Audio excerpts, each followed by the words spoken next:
আমরা যারা English literature নিয়ে পড়াশুনো করি তারা নিওক্লাসিক্যাল এজটাকে সেভাবে পছন্দ করি না।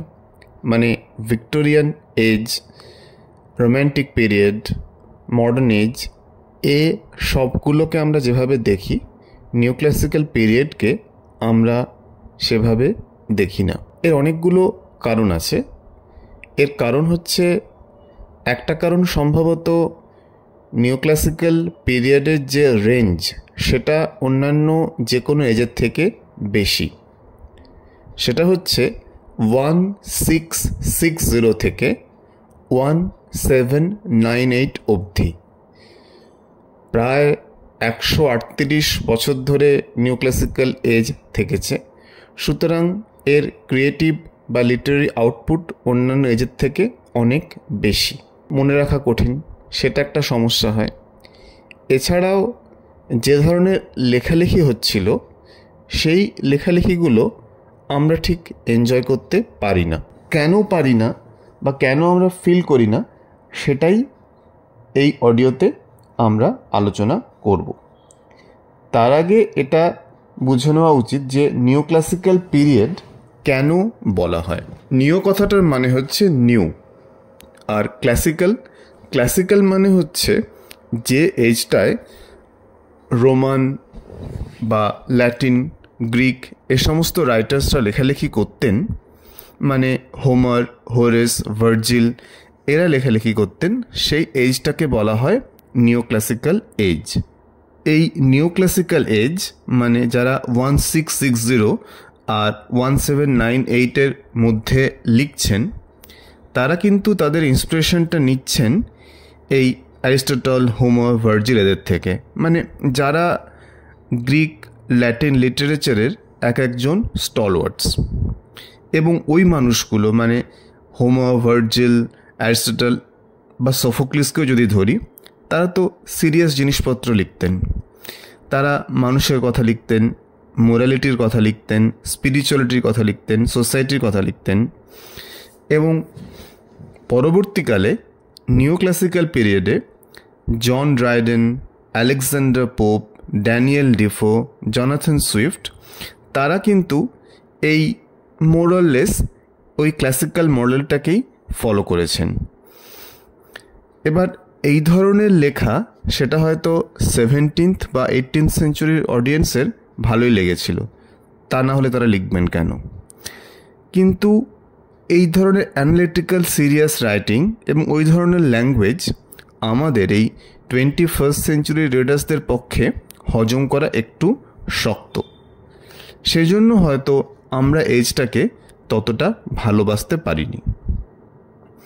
কিন্তু এটাও সত্যি কথা যে যদি আমরা লিটারারি ডেভেলপমেন্টের দিকটা দেখি, তাহলে বুঝতে হবে যে নিওক্লাসিক্যাল পিরিয়ড ভীষণভাবে ইম্পর্ট্যান্ট ছিল। ইনফ্যাক্ট ভবিষ্যতে কীভাবে লিটারেচার লেখা হবে বা কিভাবে লিটারেচার পড়তে হবে তার একটা মডেল কিন্তু এই এজটা আমাদের হাতে তুলে দিয়েছিল। অনেকগুলো নতুন দিক আমরা পাচ্ছি। কীরকম? একজনের কথা বলতে চাই, doctor Samuel Johnson. Doctor Samuel Johnson writer হিসেবে কতটা ক্রিয়েটিভ ছিলেন সে প্রশ্নে যাচ্ছি না। আমার ওনাকে পার্সোনালি খুব স্টানিং একজন রাইটার বলে মনে হয়নি।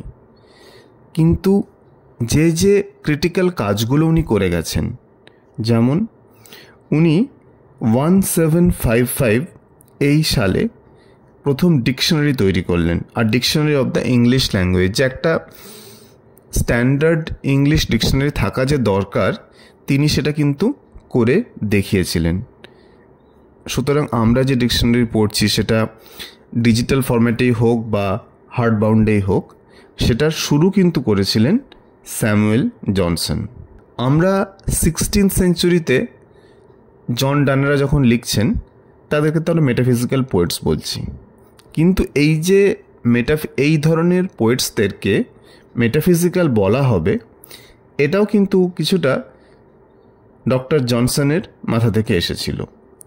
উনি 1779-এ একটা বই লিখেছিলেন, lives of the most eminent English poets. এখানে উনি মেটাফিজিক্যাল কথাটা ইউজ করেন। অনেকে বলে এর আগেও ইউজ হয়েছে, হতে পারে, কিন্তু এই জায়গা থেকে ব্যাপারটা কিছুটা প্রমিনেন্স পেল। ইনি বিভিন্ন লেখকের একটা ক্রিটিক্যাল দিক তুলে ধরা, যে একজন লেখকের যে লেখার বিভিন্ন দিক নিয়ে সমালোচনা করা, সেটাও করেছিলেন। সুতরাং একটা স্ট্রাকচার বা একটা প্যাটার্ন তো উনি গড়ে দিয়েছিলেন ডক্টর স্যামুয়েল জনসন। আর একটা ইন্টারেস্টিং ব্যাপার বলতে চাই, নভেল। বলা হয় যে এই নিউ ক্লাসিক্যাল পিরিয়ডে, এই 18th সেঞ্চুরিতেই কিন্তু প্রথম নভেল লেখা হয়েছিল বা লেখার চেষ্টা হয়েছিল। প্রথম নভেল কোনটা ছিল?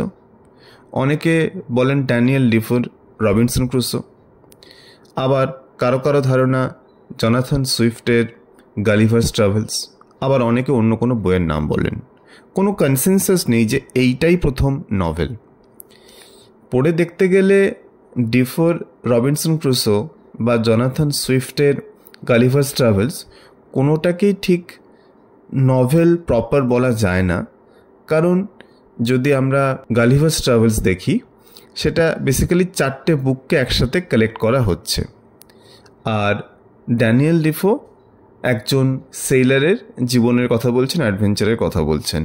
হয়তো খুব স্ট্যান্ডার্ডাইজড নভেল নয়, এখন যেগুলো পড়ি সেরকম নয়, কিন্তু নভেল বলে যে কিছু একটা হতে পারে, সেটার শুরু কিন্তু নিউ ক্লাসিক্যাল এজেই হয়েছিল। বায়োগ্রাফি লেখা এই এজেই শুরু হয়, বিভিন্ন রাইটারদের বায়োগ্রাফি, এবং এক্ষেত্রে অবশ্যই ডক্টর স্যামুয়েল জনসন। আর একটা ব্যাপার খুব ইন্টারেস্টিং, সেটা হচ্ছে জার্নালিজম ডেভেলপ করেছিল। জার্নালিজম ডেভেলপ করেছিল মানে আমি কিন্তু এইটা বলতে চাইছি না যে হার্ডকোর নিউজ পেপার, আমি বলতে চাইছি যে ম্যাগাজিন জার্নালিজম, পিরিয়ডিক্যাল এসে যে প্রতি মাসে একটা বা দুটো এডিশন বেরাবে, এরকম লেখা অনেক হয়েছিল।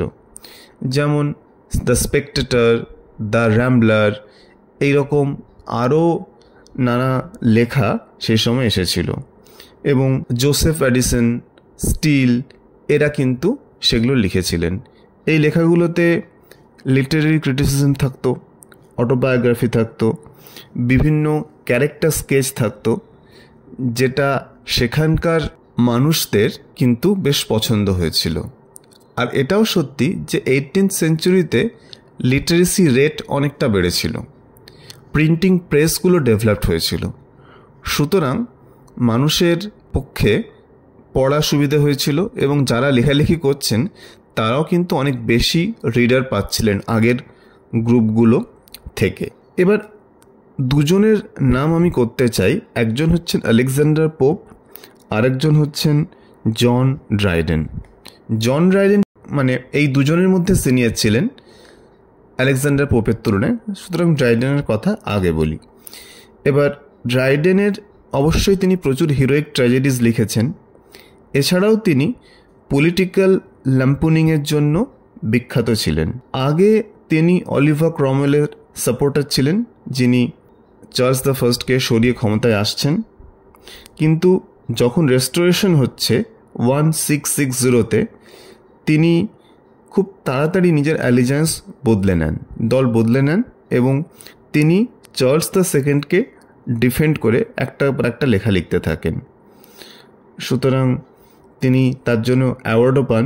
1668-এ তাকে পোয়েট লরিয়েট করে দেওয়া হয়। এখানে একটা ইরেলিভেন্ট কথা বলতে চাই।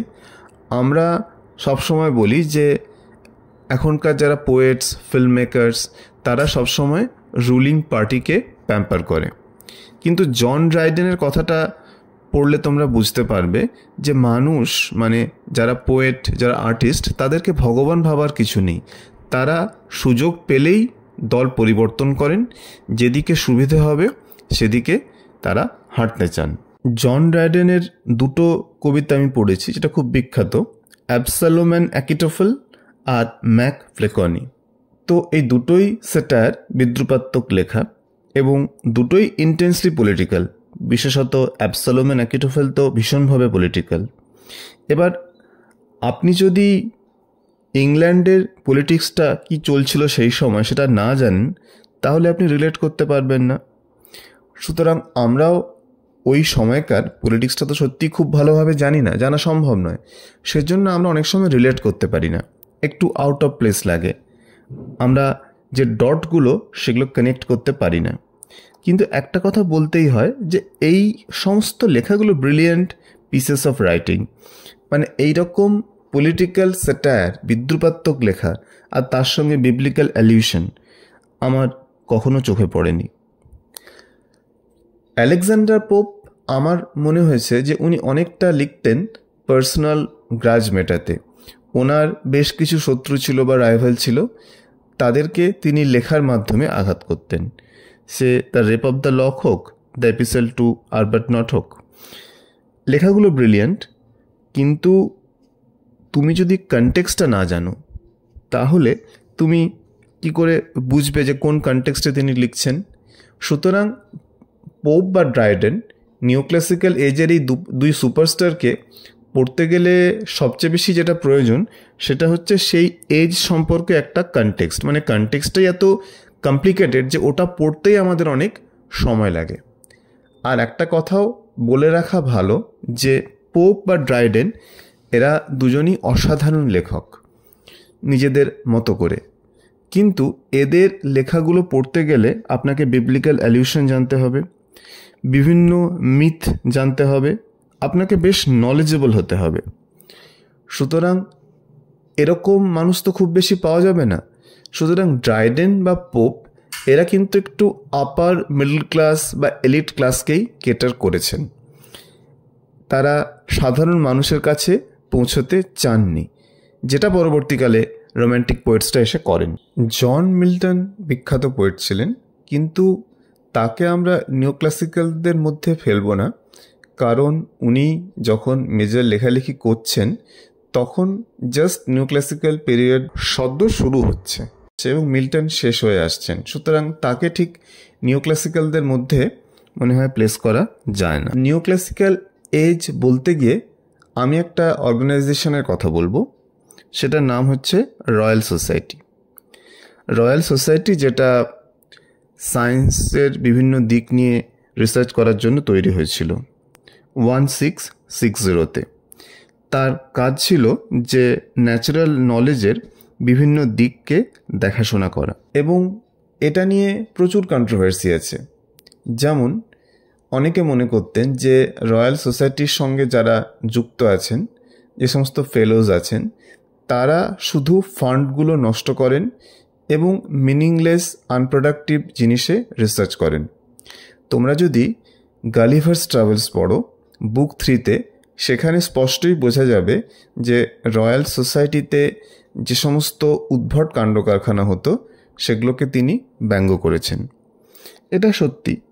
আবার এটাও সত্যি যে রয়্যাল সোসাইটি খুব ইম্পর্ট্যান্ট একটা অর্গানাইজেশন ছিল, এবং আইজ্যাক নিউটন 1703 থেকে শুরু করে 1727 অবধি এটার সেক্রেটারি ছিলেন বা প্রেসিডেন্ট ছিলেন। এবার নিউটনের মতো মানুষ যে অর্গানাইজেশনের মাথায় থাকবেন, সেটাকে আপনি কি করে ইগনোর করবেন? সেটাকে তো ইগনোর করা যাবে না। ইনফ্যাক্ট আলেকজান্ডার পোপ লিখেছিলেন, nature and nature's laws lay hid in night, God said let Newton be and all was light. সুতরাং Newton kind of defined the spirit of the age. Royal Society ভাবা যাক যে ঠিক restoration পিরিয়ডের সঙ্গে সঙ্গেই তৈরি হলো। তারা বিভিন্ন দিককে অ্যানালাইজ করার চেষ্টা করলো। সুতরাং এই যে কোয়েশ্চেনিং স্পিরিট, কোনো কিছুকে প্রশ্ন করা, কোনো কিছুকে এমনি এমনি না মেনে নেওয়া, এই ব্যাপারটা কিন্তু রয়্যাল সোসাইটি কিছুটা এনেছিল। সুতরাং আমরা যে হিস্ট্রি অফ ইংলিশ লিটারেচারের বইগুলোতে দেখি যে এই এজটা it focused on logic, rationalism and analysis, সেটার একটা কারণ কিন্তু অবশ্যই রয়্যাল সোসাইটি, কারণ তারাই স্পিরিটটা তৈরি করে দিয়েছিল। তারা হয়তো মারাত্মক কিছু প্রোডাক্টিভ করেনি, কিন্তু তারা এই যুগের যে লিটারেচার, এই যুগের যে স্পিরিট, সেটাকে অনেকটা চেঞ্জ করেছিল। অডিওটি শেষ করব টোরি আর উইগদের দিয়ে, কারণ টোরি আর হুইগদের ঝগড়া ছাড়া নিউ ক্লাসিক্যাল এজ কিন্তু কমপ্লিট হয় না। হুইগরা সাপোর্ট করতো পার্লামেন্টকে, মনার্কিকে, আর টোরিরা সাপোর্ট করতো the divine right of kings. তারা মনে করতো রাজাই সব, এবং এই দুটো গ্রুপের মধ্যে সবসময় ঝগড়া চলতো। এবং সেই যুগের যারা রাইটার ছিলেন তারা হয় টোরিদের হয়ে লিখতেন, নয় হুইগসদের হয়ে। একটা পলিটিক্যাল অ্যালিজান্স থাকতোই। এবং এর ফলে এই যুগে কিন্তু প্রচুর পরিমাণে প্যামফ্লেট লেখা হতো, পলিটিক্যাল প্যামফ্লেট। প্যামফ্লেট মানে একটা 10 পাতা 12 পাতার ছোট্ট বইয়ের মতো, যেখানে আপনি আপনার পলিটিক্যাল অ্যাডভার্সারির আগেনস্টে যা ইচ্ছে তাই লিখবেন, তাকে অ্যাট্যাক করবেন। কিন্তু এইটা এত বেশি হয়েছিল যে এটাও এক ধরনের, এই প্যামফ্লেটারিংটা একটা ফর্ম অফ আর্টে পরিণত হয়েছিল এই যুগে। কনক্লুশনে এটাই বলা যায় যে রোম্যান্টিক এজে যেরকম সুপারস্টার ছিলেন, যে শেলি, কিটস, ওয়ার্ডসওয়ার্থ, বা ভিক্টোরিয়ান এজে যেমন সুপারস্টার ছিলেন চার্লস ডিকেন্স, এই এজটা হচ্ছে অনেকটা সেই মাল্টিস্টারার সিনেমার মতো। অনেক ধরনের জনরা, তার মধ্যে একটা হচ্ছে স্যাটায়ার, একটা হচ্ছে জার্নালিজম, একটা হচ্ছে বায়োগ্রাফি, একটা হচ্ছে নভেল। এই সমস্ত কিছু ছিল, এবং সমস্ত কিছু জনরাতে নিজের নিজের হিরো ছিল। স্যাটায়ারের যদি হিরো কাকে বলতে হয় তাহলে জনাথন সুইফটকে বলবো। হিরোইক ট্র্যাজেডি, পলিটিক্যাল লেখালেখি, সেটাতে অ্যাবসালম অ্যান্ড অ্যাকিটোফেলের লেখক জন ড্রাইডেনকে বলবো। স্যাটায়ারের দিক থেকে পোপও খুব দক্ষ ছিলেন। ক্রিটিক্যাল লেখালেখির ক্ষেত্রে ছিলেন ডক্টর স্যামুয়েল জনসন। সুতরাং এই এজটা অনেকটা সময় জুড়ে যেমন এসেছে, এই এজে অনেকটা নতুন কিছু ডেভেলপমেন্টও আমরা দেখতে পেয়েছি, এবং সেই ধরনের ভ্যারাইটি কিন্তু অন্যান্য এজে পাওয়া যায় না।